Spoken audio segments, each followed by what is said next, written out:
Ahmad Saroni, akrab disapa Roni, lahir di Kebon Bawang, Tanjung Priuk, Jakarta Utara, pada 8 Agustus 1977. Ia merupakan putra dari sebuah keluarga sederhana yang berprofesi sebagai penjual nasi Padang di Pelabuhan Tanjung Priuk. Roni menempuh pendidikan dasar dan menengahnya di Tanjung Priuk. Ketika itu, ia telah memulai mencari penghasilan sendiri dengan menjadi tukang semir sepatu dan ojek payung. Assalamualaikum warahmatullahi wabarakatuh. Saya Ahmad Saroni dengan 2 anak dan 1 istri. Alhamdulillah, ini ditemani 2 anak saya. Kebetulan saya sebagai Wakil Ketua Komisi 3 DPR RI yang membidangi hukum tentunya, dan kegiatan lain sambil bermitra dengan para penegak hukum di Indonesia. Saya juga melaksanakan bisnis yang sebelum jadi anggota DPR saya memang doyannya bisnis. Awal karir, Roni cukup memprihatinkan, di mana ia yang tinggal di daerah yang kumuh dan miskin mulai mencari pekerjaan di sekitar wilayah Pelabuhan Tanjung Priuk. Roni pernah menjadi sopir antar jemput anak-anak sekolah, tukang cuci kuali raksasa di dapur kapal pesiar asing, pelayan restoran, serta karyawan di beberapa perusahaan.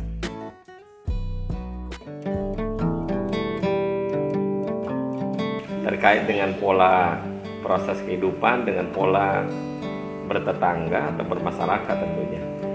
Tapi saya berpedoman kalau sukses adalah untuk bisa berikan sesuatu kepada manfaat orang banyak, dan sukses untuk lebih bermanfaat kepada semua orang.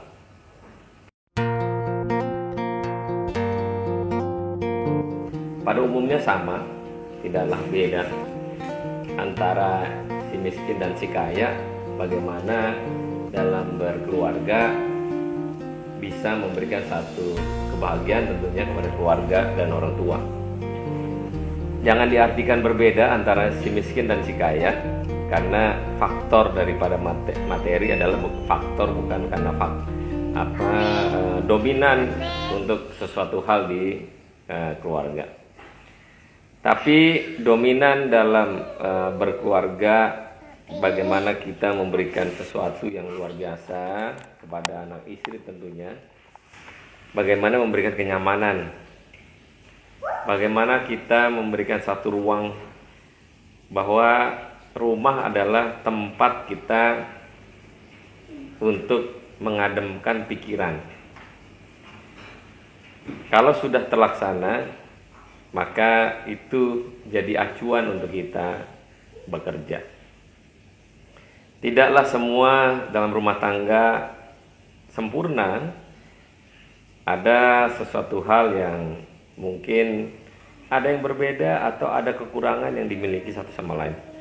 Tapi ini ungkapan di mana semua keluarga punya ceritanya masing-masing. Tapi pokoknya adalah bagaimana membahagiakan keluarga, itu yang utama.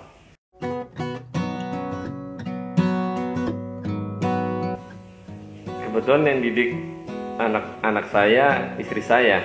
Kalau saya suruh didik lagi, sedangkan saya suruh cari duit, aduh berat tuh rasanya.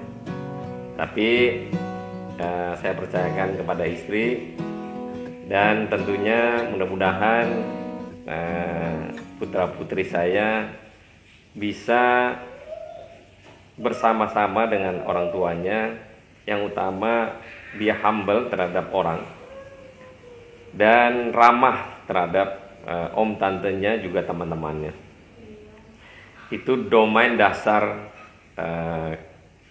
kepada istri, terutama untuk mengajarkan kedua anak saya.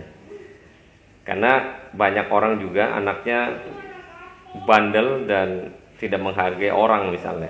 Dan saya upayain kedua anak saya, walaupun tidaklah mudah ngajarinnya, tapi upaya untuk mengajarkan mereka untuk humble kepada orang sekitarnya.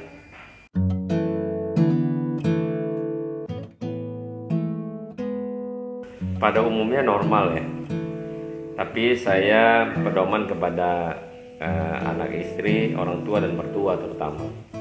Tapi kalau keluarga besar lain saya tidak terlalu pikirin, tapi yang saya pikirin bagaimana keluarga saya di luar orang tua dan mertua ada yang kesusahan, itu yang saya bantu. Dan saya tidak berpedoman banyak meminjamkan uang kepada keluarga karena saya tidak ingin mereka berat bebannya karena meminjam kepada saya. Saya lebih baik mengasih daripada harus meminjam karena membiasakan diri untuk tidak memaksakan hidup berlebih. Contohnya saya juga demikian dulu, tidak pernah memaksa untuk berlebihan karena kecukupannya saya demikian adanya, itulah yang saya pakai. Jadi pada umumnya kepada keluarga besar saya hanya memperhatikan bagaimana ada yang perlu dibantu, sangat dibantu saya bantu. Tapi kalau enggak, saya lebih fokus kepada keluarga kecil saya. Amalan yang pasti dulu sholat 5 waktu, yasin tiap waktu, tiap saat, dan selalu berdoa jadi orang kaya. Dan kenapa? Karena bisa untuk berbagi kepada orang banyak. Karena berbagi orang banyak itu membutuhkan kehambalan hati, karena banyak orang juga yang gak mau bagi-bagi. Tapi saya fokusnya adalah menjadi orang kaya untuk bisa berbagi orang banyak.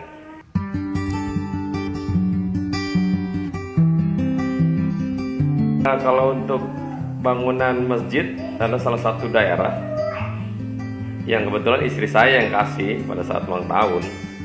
Tapi kalau yang musola ada dekat rumah yang saya bangun, karena ada, kan nggak mungkin tetangga punya musola jelek gitu ya, sedangkan kita berkecukupan dan mampu untuk memperbaiki musola tersebut. Dan itu pedoman saya melakukan itu adalah karena faktor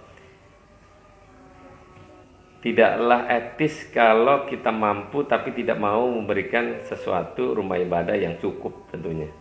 Jadi prinsip kecilnya adalah bagaimana kita bertetangga melihat kebutuhan tempat dakwah atau tempat musola yang bisa kita perbaiki, maka kita perbaiki.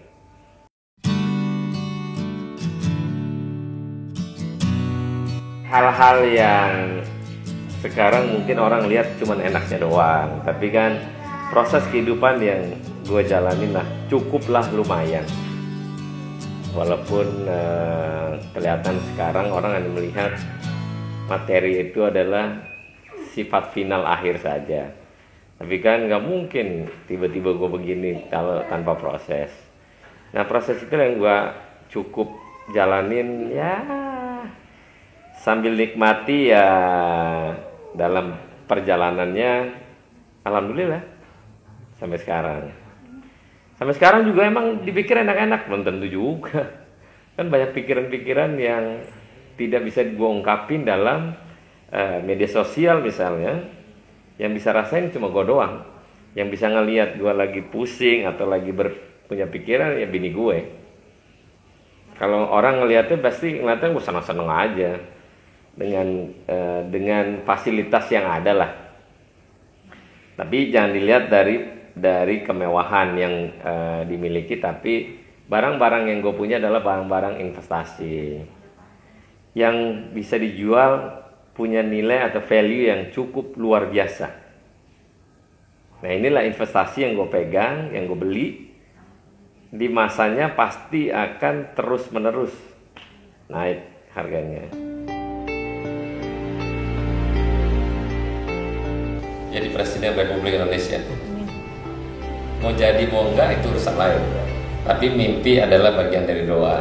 Kalau kalian tanya mimpi apa sih yang belum tercapai, mimpi menjadi Presiden Republik Indonesia.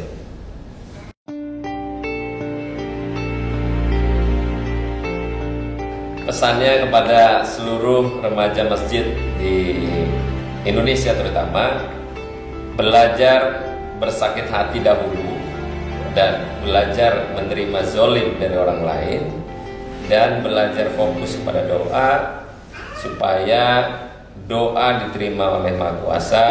Maha Kuasa memberikan satu hal kepada kita, dan tetaplah terus berusaha. Tanpa usaha kalian tidak akan pernah bisa menerima apa yang kalian doa. Meminta untuk kepada fokus kepada doa untuk bisa berbagi dan punya manfaat orang banyak. Setelah kalian bisa memberikan satu manfaat kepada orang banyak, maka orang banyak akan mendoakan kalian menjadi orang hebat lebih dari apa yang kalian impikan. Setelah impian kalian dapat, maka ingat, selebih-lebihnya, sehebat-hebatnya kalian harus tetap doa yang kalian minta, tetap harus berbagi kepada semua orang tanpa batas, karena sedekah rezeki yang kalian berikan kepada orang lain tidak memiskinkan kalian. Karena itu jangan pernah takut berbagi dan bersedekah kepada orang banyak, karena itu adalah bagian dari doa dan kuasa yang berikan itu kepada kita. Dan semoga kita di jalan yang berkah dan selalu memberikan manfaat kepada orang banyak.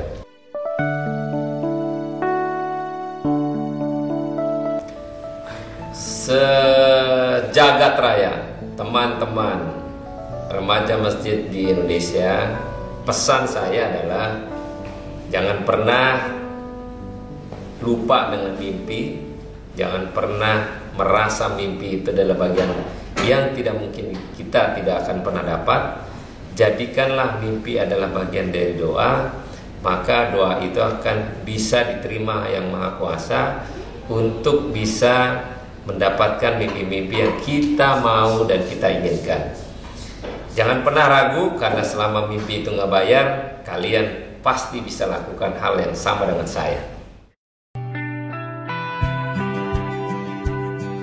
Untuk MCM TV, teruslah berkarya dan carilah konten yang baik buat bangsa dan negara, terutama para remaja masjid di Indonesia. Jadikan konten ini adalah konten untuk meningkatkan motivasi dan doa tentunya, karena tanpa kalian semua tidak akan pernah ada, tapi karena kalian semua ini ada. Teruslah berkarya, MCM selalu hebat.